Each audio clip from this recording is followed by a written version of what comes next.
Caramba, que estranho estar aqui no palco hoje, sabe? Porque durante toda a minha vida eu sempre me via aí na plateia, sempre lá no fundo. E eu vou confessar que era um lugar bem confortável para mim. Só que eu cresci ouvindo que eu tinha um potencial e depois de um tempo eu passei a enxergar uma faísca dele. E é sempre bom explorar um potencial, né? Mas eu não sabia como. Então, eu comecei a trabalhar para poder resolver a primeira questão que surgiu para mim, que foi a de como eu ia fazer para ser vista depois de tanto tempo nos bastidores, tanto tempo na plateia. E tem uma frase da Clarice Lispector que eu concordo bastante, que é a seguinte: aquele que caminha sozinho até pode ir mais rápido, mas aquele que vai acompanhado, com certeza vai mais longe. E na minha história, eu resolvi a minha primeira questão, a de ser vista, entrando num grupo. E olha só quantas pessoas tem aqui hoje. Imagina só quantos grupos de 4 pessoas conseguiríamos formar com aquelas pessoas que não querem andar sozinhas. Só que formar grupos é fácil. O difícil é manter. O difícil é responder a segunda questão que surgiu para mim, que foi a de como eu ia achar o meu potencial, fazendo parte de um grupo. E todo mundo aqui conhece aquele clichê de que os amigos são a família que a gente escolhe, mas eu acho ele bem coerente, até porque quem aqui não tem uma amiga, um amigo, que parece ter irmã, irmão? Para mim, isso veio da escola. Até porque, de toda a jornada que a gente constrói dentro da escola, as amizades, elas são as que mais nos trazem um impacto. Elas podem nos levar para lugares inimagináveis. E é importante saber que as amizades, elas são muito cruciais para a gente poder formar a nossa identidade, para a gente poder formar a imagem que a gente tem de nós mesmos. E foi o que aconteceu comigo. Mas foi difícil, principalmente na adolescência, que é aquele momento que a gente quer muito entrar num grupo, só que, ao mesmo tempo, a gente quer ser diferente. E isso tem história, viu? Eu aprendi na faculdade sobre vários teóricos da psicologia, como Stanley Hall, o Erik Erikson, Piaget, Vygotsky, e eles caracterizam a adolescência como uma fase conturbada, cheia de contestações. As pessoas costumam ouvir isso e achar que é só problema, mas eles também falam que as interações sociais nessa fase, elas são muito importantes para a nossa identidade. E, assim, as minhas amizades, elas foram turbulentas, mas elas foram super, notórias pro meu estabelecimento de laços no futuro. E aí não tem jeito, eu vou ter que contar a minha história. Tudo começou na creche onde eu estudava, que se chamava UNAP, e hoje em dia se chama CEPAC, e ela fica aqui no Santa Marta, em Botafogo, que é de onde eu vim. Lá eu já tinha alguns colegas, mas eu também já tinha uma grande amiga. Em 2005, quando eu tinha 5 anos, uma equipe pedagógica do Santa Inácio resolveu ir até a minha creche para poder selecionar algumas crianças. Eu fui uma dessas crianças. Nós fizemos uma avaliação, me saí muito bem, e, com isso, eu consegui uma bolsa que me permitiu estudar aqui no Santa Inácio e me formar aqui. Eu iniciei a minha jornada em 2006, quando ainda existia jardim, e, ao meu lado, aquela minha grande amiga. Quando eu pergunto para vocês imaginarem assim, uma pessoa que compartilha todas as angústias, em quem vocês pensam?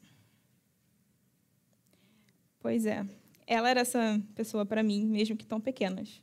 Por exemplo, a gente tinha a mesma cor de pele, que era diferente da dos nossos amiguinhos. Viemos da mesma comunidade. A gente era integrante de uma família com uma estrutura desbalanceada, uma realidade socioeconômica um pouco instável. E tem uma história, um episódio que aconteceu comigo, que houve um ano que eu quase perdi a minha bolsa, justamente por falta de competência, de organização familiar. Mas a minha mãe resolveu, e ela olhou assim nos meus olhos e falou: filha, eu fiz o que eu fiz, porque eu sei o quanto é importante, e eu acredito em você, e eu quero coisas grandiosas na sua vida. E aquilo ali me impactou, e eu levei para vários momentos assim importantes no meu futuro. Dando um salto um pouco maior na cronologia, eis que me encontro em 2012, com 12 anos, no 6º ano. E ele foi um momento crucial para mim, porque foi quando eu comecei a ter um pouquinho mais de noção da realidade. Até então, eu vivia num piloto automático. 6 horas eu acordava, 7 horas eu ia para a escola, meio-dia para casa, almoçar, fazer as tarefas de casa, fazer as tarefas da escola. E tudo bem, eu era criança, não tinha que me preocupar com tantas responsabilidades assim. Só que aí chegou o 6º ano. E o 6º ano, ele é Fundamental 2. E, para quem é da casa, sabe que no Fundamental 2 a gente não só troca de currículo, como a gente também troca de prédio. A gente troca de sala a cada aula. Para cada aula, a gente tem um professor diferente. E a gente também passa por um processo chamado enturmação, que é a mistura das turmas.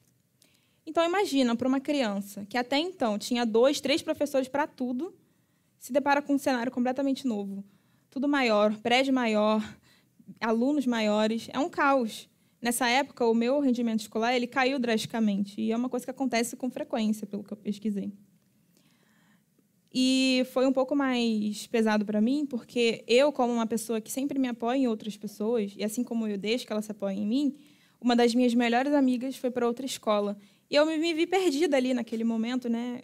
Meus laços estão se desfazendo, o que vai acontecer agora? Mas aí eu lidei com aquilo ali do meu jeito e cheguei em 2015. Eu tinha 15 anos, eu estava no 9º ano quando eu reprovei. E durante muito tempo eu vivi com um ressentimento muito grande, porque até então eu lutava muito para manter um bom rendimento. E eu tinha feito um pacto comigo mesma de que eu tinha que ficar aqui, resolver a minha questão de pertencimento, minha questão de identidade, sempre com a fala da minha mãe na cabeça. E, além disso, eu desenvolvi um medo muito grande de errar, porque a minha família ela nunca teve a oportunidade de finalizar os seus estudos, então eu criei uma autogestão desde muito cedo, e com aquilo ali eu me cobrava muito. E com essa cobrança excessiva, desenvolvi esse medo muito grande de errar. E eu não queria errar, eu não queria ser chamada a atenção pelas coisas erradas que eu fazia, principalmente depois da reprovação. Só que depois de um tempo, haja terapia na vida dessa menina, que o maior erro que eu podia estar cometendo era não aprender com as minhas derrapadas. E aí eu me reaproximei dos meus amigos e eu me vi assim dentro de vários grupos diferentes. Eu me vi próxima dos meus amigos da comunidade, me vi próxima dos meus amigos da escola, dos professores, dos tios e tias da faxina, da galera da coordenação. E a ficha de que eu não ia passar por aquilo ali sozinha, ela caiu muito rápido. Nesse sentido, os meus amigos eles se tornaram um apoio para mim, né? E eu me tornei um apoio ainda maior para eles. Eu vi que os meus laços eles estavam ficando cada vez mais fortes. E, conforme o tempo foi passando, eu fui tentar entender qual era o meu papel dentro daquele grupo. Rebeca é um nome que significa aquela que une uns aos outros. E era isso que ela fazia. Eric significa aquele que reina como uma águia. E ele era o porta-voz do grupo, aquele que introduzia a gente aos outros grupos. E Gabriela significa enviada de Deus, portadora das boas notícias. E eu apaziguava aquela galera. E, apesar dos apesares, a gente se unia em todos os momentos. A gente se unia nos recreios, nas missas, nos eventos musicais, na biblioteca, em momentos de pré-vestibular, principalmente quando a gente ia estudar e parava para ouvir alguém que sabia um pouco mais sobre uma disciplina do que a outra. Em 2019, quando eu me formei, eu olhei para trás e eu vi tudo aquilo ali que eu tinha conquistado e aonde foi que aquela união levou todos nós. Ela me levou para a psicologia, na Federal Rural do Rio, me levou para a PUC, para a UERJ, para a UFRJ. E cada um foi para um canto, né? E quando eu me formei, inclusive, eu passei por uma mistura de sentimentos dentro de mim. Eu fiquei feliz porque a gente tinha se formado, fiquei orgulhosa de mim e deles, de ver os nossos nomes sendo chamados para pegar o canudo. Estava triste, porque eu olhei para trás e eu vi tudo aquilo ali que eu tinha trabalhado tanto para conquistar ficando. Eu me senti cansada, mas realizada. Cansada porque pertencer exige trabalho, e eu trabalhei muito para chegar onde eu cheguei. Mas realizada, porque eu finalmente encontrei o amor e o pertencimento que eu tanto buscava.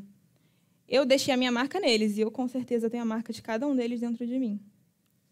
Hoje, aos meus 21 anos, eu moro sozinha em outra cidade, mas eu não me sinto tão sozinha porque eu tenho um pedacinho de cada um deles comigo. Hoje, me perguntam, o seu grupo te ajudou a descobrir quem você é, o seu potencial?